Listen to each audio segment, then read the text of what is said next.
एक छोटा सा गांव था जहां ज्यादातर लोग खेती या लकड़ी का काम करके अपना घर चलाते थे। उसी गांव के किनारे मिट्टी से बने एक छोटे से घर में दो जुड़वा भाई रहते थे। बड़े भाई का नाम था रोहन और छोटे भाई का नाम था रोशन।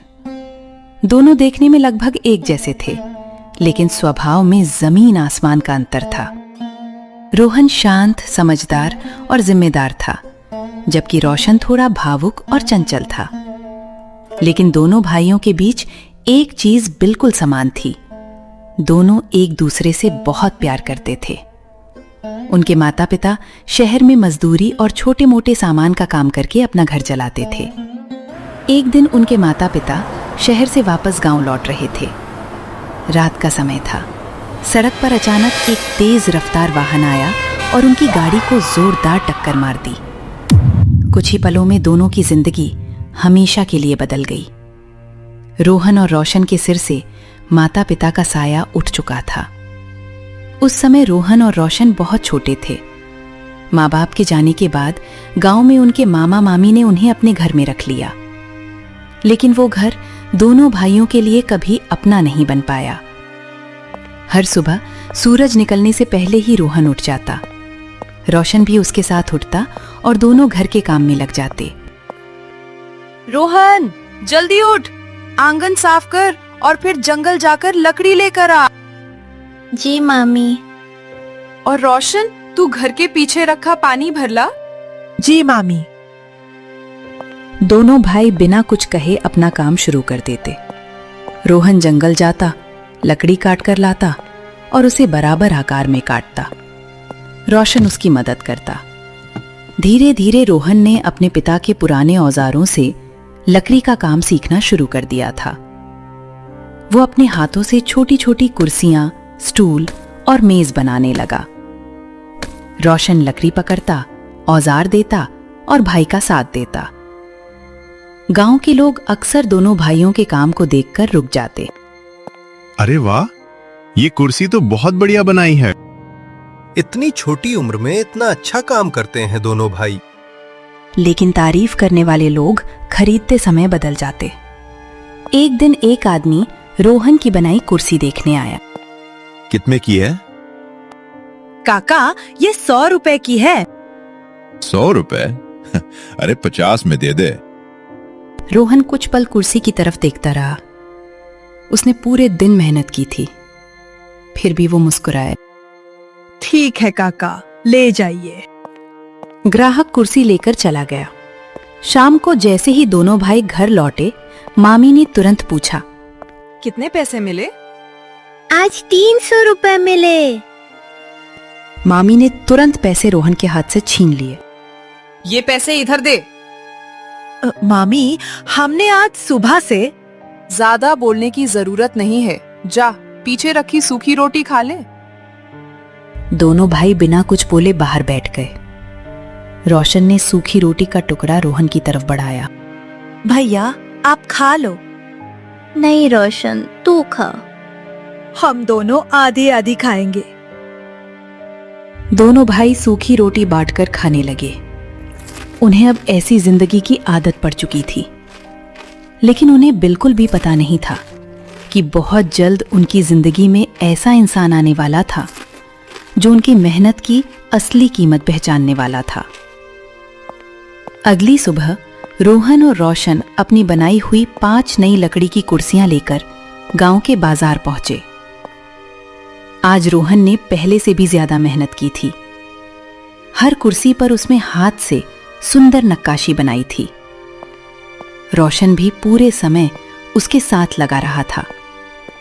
कई लोग आए, कुर्सियां देखी और चले गए। दोपहर होने लगी। दोनों भाई सामान समेटने ही वाले थे कि तभी एक बुजुर्ग व्यक्ति वहां आकर रुके। सफेद कुर्ता, चेहरे पर मुस्कान और आंखों में गजब की समझदारी थी। उन्होंने एक एक कुर्सी को ध्यान से देखा। बेटा, ये सब तुम दोनों ने बनाया है? जी बाबा, मैंने बनाया है और मेरा छोटा भाई रोशन मेरी मदद करता है। बहुत अच्छा। नाम क्या है तुम्हारा? मेरा नाम रोहन है। और मेरा नाम रोशन। अच्छा है। मैं मोहनलाल हूँ, शहर में फर्नीचर की दुकान चलाता हूँ। रोहन और रोशन हैरान होकर उनकी तरफ देखने लगे। मोहनलाल जी ने एक कुर्सी को पलट कर देखा। उसकी नक्काशी और लकड़ी की मजबूती देखकर उनके चेहरे पर मुस्कान आ गई। ये 5 कुर्सियां मुझे चाहिए। सारी? हाँ बेटा, सारी। कुल 500 रुपए हुए बाबा। मोहनलाल जी ने जेब से पैसे निकाले और रोहन के हाथ में 1000 रुपए रख दिए। रोहन घबरा गया। बाबा, आपने ज्यादा पैसे दे दिए। नहीं बेटा, मैंने तुम्हारी मेहनत की सही कीमत दी है। रोहन की आंखें नम हो गईं। शायद जिंदगी में पहली बार किसी ने उसकी मेहनत की इज्जत की थी। रोशन ने भी अपने भाई की तरफ देखा। उसके चेहरे पर हल्की सी मुस्कान थी, लेकिन दोनों भाइयों को अभी नहीं पता था कि ये मुलाकात सिर्फ 5 कुर्सियों की नहीं थी। ये उनकी पूरी किस्मत बदलने की शुरुआत थी। अगले हफ्ते रोहन फिर अपनी बनाई हुई नई कुर्सियां लेकर बाजार पहुंचा। कुछ ही देर बाद मोहनलाल जी भी वहां आ गए। उन्होंने नई कुर्सियां देखी और मुस्कुरा दिए। वाह बेटा, इस बार तो पहले से भी बेहतर बनाई है। मैंने आपकी बात याद रखी थी बाबा, इस बार और मेहनत की है। मेहनत साफ दिखाई दे रही है। मोहनलाल जी ने तीनों कुर्सियां तुरंत खरीद ली। फिर उन्होंने कुछ पल रोहन और रोशन को देखा। रोहन, एक बात पूछूं? जी बाबा। क्या तुम दोनों हमेशा इसी गांव में रहना चाहते हो? चाहता तो नहीं हूँ, लेकिन हमारे पास और कोई जगह भी नहीं है। अगर मैं तुम दोनों को शहर ले चलूं तो? शहर? हाँ, मेरी फर्नीचर की दुकान है। मुझे मेहनती और ईमानदार लड़कों की जरूरत है। तुम दोनों दुकान पर काम करोगे, नई नई कुर्सियां बनाओगे, रहने और खाने की चिंता भी नहीं करनी पड़ेगी। रोहन के चेहरे पर खुशी और डर दोनों दिखाई देने लगे। रोशन की आंखों में पहली बार किसी नए भविष्य की चमक दिखाई दी, लेकिन दोनों को मामा मामी की चिंता थी। लेकिन मामा मामी मानेंगे या नहीं? पहले उनसे बात करते हैं। अगर वे मान गए तो तुम्हारी जिंदगी बदल सकती है। उसी शाम मोहनलाल जी दोनों भाइयों के घर पहुंचे। मामा और मामी ने उन्हें देखते ही बैठने को कहा। कहिए बाबूजी, कैसे आना हुआ? मैं रोहन और रोशन को अपने साथ शहर ले जाना चाहता हूँ। मेरी दुकान पर काम करेंगे, और भी चीजें बनाना सीखेंगे और अच्छी कमाई करेंगे। ममता और राजू एक दूसरे का चेहरा देखने लगे। कुछ पल बाद राजू ने ऐसी बात कही जिसे सुनकर रोहन और रोशन दोनों के पैरों तले जमीन खिसक गई। ले जाना है तो ले जाइए, लेकिन मुफ्त में नहीं। क्या मतलब? ये दोनों हमारे घर के लड़के हैं, हमने इन्हें पाला है। 5000 रुपए दीजिए, फिर जहां चाहे ले जाइए। मामा, हम कोई सामान नहीं है। चुप, हमने तुम्हें बड़ा किया है, अब हमारी मर्जी चलेगी। इंसान की कीमत पैसों से नहीं लगाई जाती। अगर इन्हें जबरदस्ती भेजना है तो ये मेरे साथ कहीं नहीं जाएंगे। मोहनलाल जी बिना बहस किए उठ गए। जाते जाते उन्होंने रोहन और रोशन की तरफ देखा। हिम्मत मत हारना बेटा, हर मुश्किल का एक रास्ता होता है। दोनों भाई उन्हें जाते हुए देखते रहे। उन्हें समझ आ गया था, उनकी सबसे बड़ी लड़ाई अब गरीबी से नहीं, बल्कि अपने ही घर वालों से होने वाली थी। अगली सुबह रोहन हमेशा की तरह जंगल में लकड़ी काट रहा था और रोशन घर के काम में लगा था। तभी उसने अपने मामा मामी की बातें सुनी। सुनो जी, रोहन और रोशन अब बड़े हो गए हैं। हाँ, अब इनसे और ज्यादा काम करवाना होगा। मेरे रिश्तेदार के गांव में एक पुरानी फर्नीचर की दुकान है। मालिक बूढ़ा है और मजदूर खोज रहा है। दोनों को वही भेज देंगे और उनकी पूरी मजदूरी हम लेंगे। रोहन ये सुनकर वहीं रुक गया। रोशन भी उसके पास आकर खड़ा हो गया। कुछ देर बाद रोहन ने हिम्मत करके अंदर जाकर पूछा, मामा, आपने हमसे पूछे बिना फैसला कर लिया। तुझसे पूछने की जरूरत नहीं है। लेकिन हम वहां नहीं जाना चाहते। तुम्हें वहां जाना पड़ेगा। हम अपनी मेहनत से कुछ करना चाहते हैं। बहुत जुबान चलने लगी है तेरी। रोशन की आंखों में आंसू आ गए, लेकिन रोहन ने उसका हाथ पकड़ लिया। उसने समझ लिया था कि अगर आज भी चुप रहा तो पूरी जिंदगी दूसरों के लिए ही जीता रहेगा।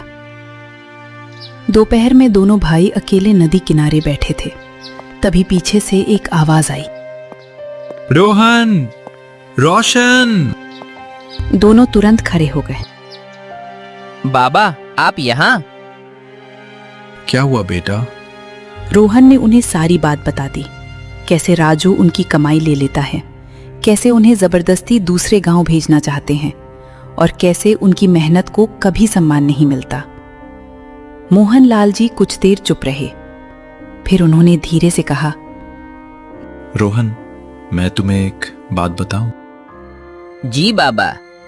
जिंदगी बदलने के लिए कभी कभी सबसे कठिन फैसला लेना पड़ता है। हाँ, लेकिन हम करें क्या? अगर एक दिन तुम्हें अपने सपने और इस घर में से किसी एक को चुनना पड़े तो क्या चुनोगे? रोहन ने बिना सोचे जवाब दिया, मैं अपनी मेहनत और अपना सपना चुनूंगा। और तुम, रोशन? मैं भी भैया के साथ रहूंगा, चाहे रास्ता कितना भी मुश्किल क्यों ना हो। मोहन लाल जी मुस्कुरा दिए। यही हिम्मत एक दिन तुम्हें बहुत आगे ले जाएगी। दोनों भाइयों के चेहरे पर फिर से उम्मीद लौट आई, लेकिन उन्हें नहीं पता था कि बहुत जल्द उन्हें सचमुच ऐसा फैसला लेना पड़ेगा जो उनकी पूरी जिंदगी बदल देगा। अगले दिन सुबह रोहन और रोशन जंगल से लकड़ी लेकर घर पहुंचे। घर के अंदर कुछ अनजान लोग बैठे थे। राजू ने दोनों को आवाज दी, रोहन, रोशन, इधर आओ। दोनों चुपचाप उनके सामने खड़े हो गए। राजू ने उन अनजान लोगों की तरफ इशारा किया। ये लोग दूसरे गांव से आए हैं। उनमें से एक आदमी दोनों भाइयों को ऊपर से नीचे तक देखने लगा। काम तो कर लेते हैं ना? दिन रात काम करते हैं, कभी मना नहीं करते। रोहन को कुछ समझ नहीं आ रहा था। मेहमानों के जाने के बाद उसने राजू से पूछा, मामा, ये लोग कौन थे? अगले हफ्ते से तुम दोनों इनके साथ जाओगे। क्यों? वही काम करोगे। लेकिन हमने तो मना किया था। तुम्हारी मर्जी नहीं चलेगी। हम अपनी मेहनत की कमाई खुद कमाना चाहते हैं। बहुत बोलने लगा है। उस दिन रोहन ने पहली बार महसूस किया कि अगर आज भी वो चुप रहा तो पूरी जिंदगी दूसरों के लिए ही गुलामी करता रहेगा। उस शाम दोनों भाइयों ने अपनी छोटी सी गठरी बांधी। उसमें सिर्फ 2 जोड़ी कपड़े, कुछ औजार और उनके माता पिता की एक पुरानी तस्वीर थी। रोशन ने तस्वीर को हाथ में लिया। दोनों कुछ पल तक अपने माता पिता को देखते रहे। भैया, क्या हम सच में जा रहे हैं? हाँ रोशन, डर लग रहा है। मुझे भी। अगर हम असफल हो गए तो फिर दोबारा कोशिश करेंगे। रोहन ने अपने माता पिता की तस्वीर को सीने से लगाया। माँ, बाबा, हमें माफ करना। हम भाग नहीं रहे, हम अपनी जिंदगी बनाने जा रहे हैं। इतने में बाहर से मोहन लाल जी आ गए। फैसला कर लिया? हाँ बाबा। डर तो नहीं लग रहा? लग रहा है, लेकिन हमारे सपने डर से बड़े हैं और हम दोनों साथ हैं। तीनों चुपचाप गांव की पगडंडी पर चल पड़े। रोहन ने एक बार पीछे मुड़कर अपना गांव देखा। वही खेत, वही पेड़, वही मिट्टी का छोटा घर, वही जगह जहां उसने और रोशन ने अपना बचपन बिताया था। उसकी आंखें नम थीं, लेकिन इस बार उसके कदम नहीं रुके। उसे नहीं पता था कि शहर में उनके लिए क्या इंतजार कर रहा है, लेकिन एक बात तय थी, आज से रोहन और रोशन की नई जिंदगी शुरू हो चुकी थी और उन्हें अभी नहीं पता था कि शहर में सिर्फ एक नई नौकरी नहीं, बल्कि एक ऐसा इंसान उनका इंतजार कर रहा था जो उनकी किस्मत बदलने वाला था। लेकिन शहर पहुंचते ही दोनों भाइयों के सामने पहली ऐसी परीक्षा आने वाली थी जिसमें उनकी मेहनत के साथ साथ उनका हुनर भी परखा जाने वाला था। रोहन, रोशन और मोहन लाल जी कई घंटों की यात्रा के बाद शहर पहुंचे। रोहन पहली बार इतना बड़ा शहर देख रहा था। चारों तरफ बड़ी बड़ी दुकानें, भीड़ और गाड़ियां थीं। रोशन भी हैरान होकर चारों तरफ देख रहा था। भैया, यहाँ तो सब कुछ कितना अलग है। हाँ रोशन, लेकिन डरना मत। शुरुआत में सबको ऐसा ही लगता है, धीरे धीरे यही जगह अपना घर लगने लगती है। दोनों एक फर्नीचर की दुकान के सामने रुके। दुकान के बाहर बड़े अक्षरों में लिखा था मोहन फर्नीचर हाउस। अंदर तरह तरह की लकड़ी की कुर्सियां, मेज, अलमारी और पलंग रखे थे। रोहन की आंखें चमक उठीं। रोशन भी दुकान को देखकर खुश हो गया। आज से यही तुम्हारी कर्म भूमि है। तभी दुकान का पुराना कर्मचारी रमेश बाहर आया। नमस्ते मालिक। रमेश, ये रोहन और रोशन हैं। आज से हमारे साथ काम करेंगे। रमेश ने दोनों भाइयों को ऊपर से नीचे तक देखा।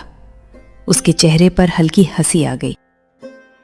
इतने दुबले पतले लड़के फर्नीचर का काम करेंगे? हाथ देखकर इंसान के हुनर का अंदाजा मत लगाया करो। रमेश चुप हो गया। रोहन और रोशन ने दुकान के अंदर कदम रखा। उन्हें ऐसा लगा जैसे उनकी जिंदगी का एक नया अध्याय शुरू हो चुका है। अगली सुबह दुकान खुलते ही मोहन लाल जी दोनों भाइयों को कार्यशाला में ले गए। उन्होंने एक अधूरी लकड़ी की कुर्सी रोहन के सामने रखी। इसे पूरा कर सकते हो? जी, कोशिश करूंगा। बाबा, मैं भी मदद करूं? बिल्कुल, दोनों भाई मिलकर करो।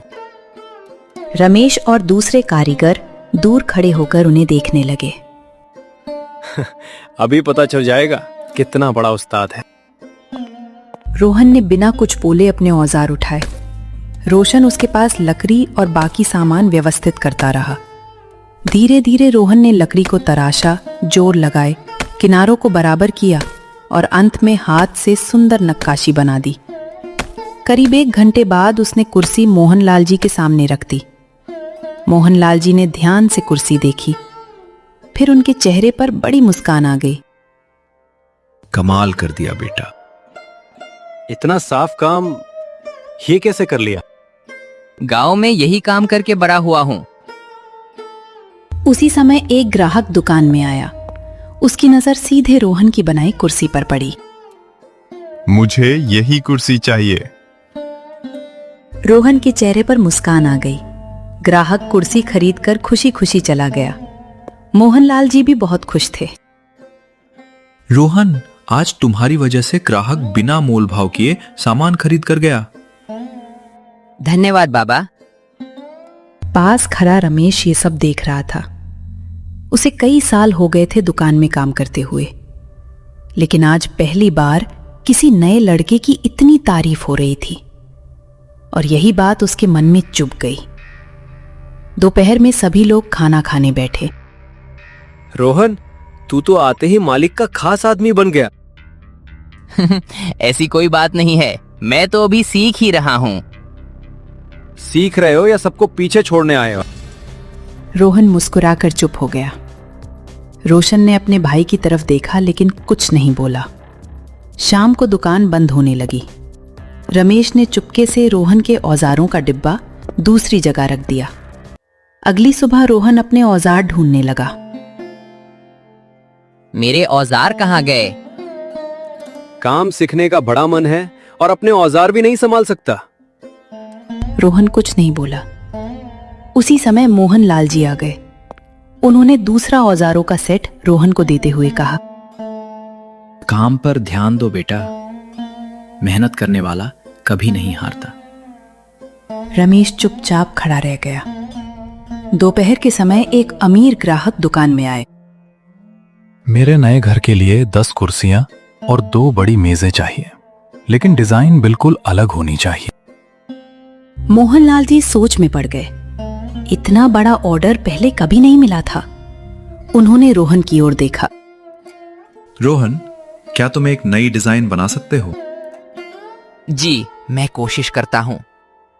रोहन तुरंत कागज और पेंसिल लेकर बैठ गया। रोशन उसके पास खड़ा होकर अलग अलग डिजाइन के बारे में सुझाव देता रहा। कुछ देर बाद रोहन ने एक सुंदर डिजाइन बनाकर मोहनलाल जी को दिखाई। वाह, बिल्कुल यही चाहिए। अगर फर्नीचर ऐसा ही बना तो मैं पूरा ऑर्डर यहीं दूंगा। आप निराश नहीं होंगे। ग्राहक ने वहीं एडवांस पैसे दे दिए। दुकान में खुशी का माहौल था, लेकिन रमेश के चेहरे पर मुस्कान नहीं थी। वो मन ही मन सोच रहा था, अगर रोहन ऐसे ही आगे बढ़ता रहा तो एक दिन मालिक का सबसे भरोसेमंद आदमी वही बन जाएगा। रमेश ने उसी समय रोहन के खिलाफ एक चाल चलने का फैसला कर लिया। अगले दिन से पूरे ऑर्डर पर काम शुरू हो गया। मोहनलाल जी ने सभी कारीगरों को काम बांट दिया। रमेश, लकड़ी तैयार करना तुम्हारी जिम्मेदारी है। जी मालिक।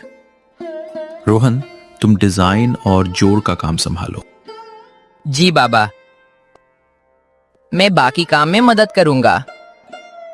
सब लोग अपने अपने काम में लग गए। दोपहर में मोहनलाल जी किसी जरूरी काम से बाहर चले गए। मौका मिलते ही रमेश गोदाम में गया।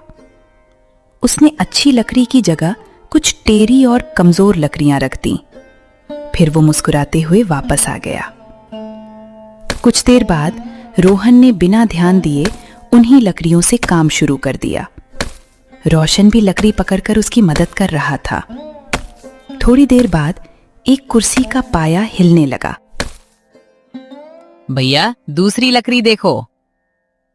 रोहन ने दूसरी लकड़ी उठाई। वो भी अंदर से फटी हुई थी। तभी रमेश वहां आया। क्या हुआ रोहन, काम रुक क्यों गया? लकड़ी ठीक नहीं है या फिर काम करने वाला ठीक नहीं है? इतने में मोहनलाल जी वापस आ गए। उन्होंने अधूरी कुर्सी देखी। क्या परेशानी है?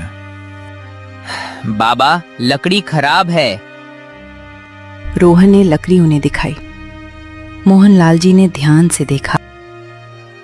ये लकड़ी तो खराब है, इसे किसने रखा? शायद गलती से आ गई होगी बाबा। मोहनलाल जी ने रोहन की तरफ देखा।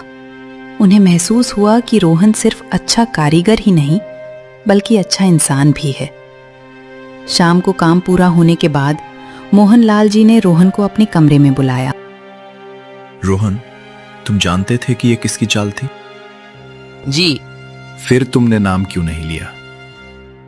अगर बिना सबूत किसी पर इल्जाम लगाऊंगा तो मैं भी गलत हो जाऊंगा। मोहनलाल जी कुछ पल तक उसे देखते रहे। फिर उन्होंने एक छोटा लिफाफा निकाला। इसी ईमानदारी की वजह से मुझे तुम पर भरोसा है। ये इस महीने की तुम्हारी तनख्वाह है और साथ में बोनस भी। बोनस? लेकिन मैंने तो अभी काम शुरू ही किया है। बोनस मेहनत का नहीं, भरोसे का है। रोहन की आंखें भर आईं। बाहर रोशन भी ये सब सुन रहा था। मैं वादा करता हूँ बाबा, आपका विश्वास कभी नहीं टूटने दूंगा। एक दिन यही ईमानदारी तुम्हें बहुत बड़ी मंजिल तक ले जाएगी। बाहर खड़ा रमेश ये सब सुन रहा था। अब उसकी जलन पहले से भी ज्यादा बढ़ चुकी थी। अगर रोहन को नहीं रोका तो एक दिन पूरी दुकान उसी की हो जाएगी। कुछ दिन बाद दुकान में बहुत भीड़ थी। रोहन और रोशन ग्राहकों को कुर्सियां दिखा रहे थे। तभी बाहर से 2 लोग दुकान के सामने आकर रुके। रोहन ने जैसे ही उनकी तरफ देखा, उसके कदम वहीं रुक गए। वे उसके मामा और मामी थे। दोनों शहर किसी काम से आए थे। उनकी नजर अचानक रोहन और रोशन पर पड़ी। अरे, ये तो रोहन और रोशन है। तो तुम दोनों यहाँ छिपे बैठे हो? दोनों तुरंत दुकान के अंदर आ गए। बिना बताए घर से भाग आए? मैं यहाँ काम करता हूँ। जरा भी शर्म नहीं आई? हमने कोई गलत काम नहीं किया। तभी मोहनलाल जी बाहर आए। क्या बात है? ये दोनों हमारे घर के हैं। इन्हें अभी हमारे साथ भेजिए। ये कोई सामान नहीं है, ये जहां रहना चाहे वहीं रहेंगे। हमने इन्हें पाला है, इन पर हमारा हक है। रोहन ने पहली बात बिना डरे जवाब दिया। आपने हमें नहीं पाला, सिर्फ हमसे काम करवाया है। रोहन, अब मैं डरने वाला नहीं हूँ। दुकान में खड़े सभी लोग चुपचाप ये सब सुन रहे थे। मामा गुस्से में रोहन का हाथ पकड़ने आगे बढ़े। रोहन पीछे हट गया। कृपया मेरा हाथ मत पकड़िए। चल घर, बहुत शहर घूम लिया। मैं अब बच्चा नहीं हूँ, अपना फैसला खुद कर सकता हूँ। हमारे खिलाफ बोलने की हिम्मत कहां से आ गई? दुकान में खड़े ग्राहक भी ये सब देख रहे थे। मोहनलाल जी आगे आए। रोहन और रोशन अब यहां सम्मान के साथ काम करते हैं। इन्हें मजबूर करने की कोशिश मत कीजिए। मामा ने चारों तरफ देखा। उन्हें समझ आ गया कि अब कोई उनकी बात का साथ नहीं देगा। ठीक है, आज जा रहे हैं, लेकिन याद रखना, एक दिन तुम्हें वापस आना ही पड़ेगा। दोनों गुस्से में वहां से चले गए। रोशन ने राहत की सांस ली। रोहन ने अपने भाई के कंधे पर हाथ रखा। मोहनलाल जी मुस्कुराए। आज तुमने डर पर जीत हासिल की है। अब मैं पीछे मुड़कर नहीं देखूंगा। लेकिन उन्हें नहीं पता था, ये मुलाकात सिर्फ शुरुआत थी। मामा मामी इतनी आसानी से हार मानने वाले नहीं थे। अगले दिन सुबह दुकान खुली ही थी कि एक बड़ी गाड़ी दुकान के सामने आकर रुकी। उसमें से एक सज्जन उतरे। नमस्ते, क्या मोहनलाल जी हैं? जी कहिए।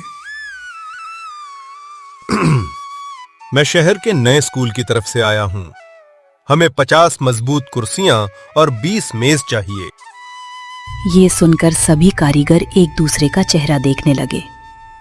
इतना बड़ा ऑर्डर पहले कभी नहीं मिला था। मोहनलाल जी मुस्कुराए। काम समय पर हो जाएगा। ग्राहक के जाने के बाद उन्होंने सभी को बुलाया। दोस्तों, ये ऑर्डर हमारे लिए बहुत महत्वपूर्ण है। रोहन, इस पूरे काम की जिम्मेदारी मैं तुम्हें देता हूं। रमेश तुरंत बोल पड़ा। मालिक, ये अभी नया है, इतना बड़ा काम कैसे संभालेगा? मुझे रोहन की मेहनत और ईमानदारी पर पूरा भरोसा है।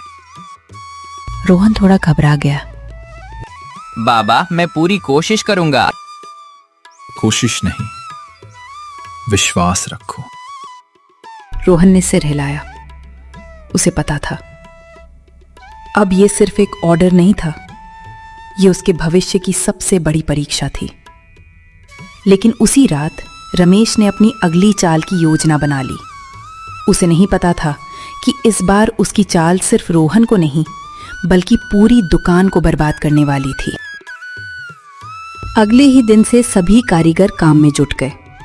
रोहन सबसे पहले दुकान पहुंचता और सबसे आखिर में घर लौटता। रोशन हर काम में उसका साथ देता। कभी लकड़ी तैयार करता, कभी सामान व्यवस्थित करता और कभी बाकी कारीगरों की मदद करता। लेकिन इस बार रोहन अकेले काम नहीं कर रहा था, वो पूरी टीम को साथ लेकर चल रहा था। रामू भैया, आप मेज के पैर तैयार कर दीजिए। ठीक है। सुरेश जी, आप लकड़ी को अच्छी तरह घिस लीजिए। अभी करता हूं। रोहन हर किसी से सम्मान से बात करता। कोई गलती करता तो डांटने की बजाय समझाता। ये देखकर बाकी कारीगर भी खुश रहने लगे। दूर खड़ा रमेश ये सब देख रहा था। उसे उम्मीद थी कि रोहन सबसे लड़ाई करेगा, लेकिन उल्टा सभी लोग रोहन और रोशन की मदद करने लगे। शाम को मोहनलाल जी पूरे काम का निरीक्षण करने आए। उन्होंने देखा कि आधा काम समय से पहले पूरा हो चुका है। बहुत बढ़िया। काम करने में कोई परेशानी तो नहीं? नहीं मालिक, रोहन सबको साथ लेकर चल रहा है। ऐसा साथी पहली बार मिला है। मोहनलाल जी मुस्कुरा दिए। रमेश चुपचाप ये सब सुनता रहा। उसके मन में फिर वही बात चल रही थी। अगर रोहन ऐसे ही आगे बढ़ता रहा तो एक दिन ये दुकान उसी की हो जाएगी। और इसी सोच के साथ उसने एक और बड़ी चाल चलने का फैसला कर लिया। स्कूल का ऑर्डर पूरा होने में अब सिर्फ 3 दिन बचे थे। सारी कुर्सियां और मेज लगभग तैयार थीं। रात को दुकान बंद होने से पहले मोहन लाल जी ने कहा, कल आखिरी पॉलिश होगी, उसके बाद सामान भेज देंगे। जी बाबा, सब समय पर तैयार हो जाएगा। सभी कर्मचारी घर चले गए, लेकिन रमेश कुछ देर बाद चुपके से वापस दुकान में आया। उसने तैयार कुर्सियों के कुछ पेंच ढीले कर दिए, 2 मेजों के जोड़ भी थोड़ा खोल दिए। कल जब ये टूटेंगी तो सारा दोष रोहन पर आएगा। रोहन के साथ क्या होगा? क्या वो ये काम पूरा कर पाएगा या नहीं? ये देखने के लिए कमेंट करें पार्ट 2। अगर आपको ये कहानी अच्छी लगी हो तो वीडियो को लाइक करें, चैनल को सब्सक्राइब करें और कमेंट करके बताएं कि आपको मेरा वीडियो कैसा लगा। धन्यवाद।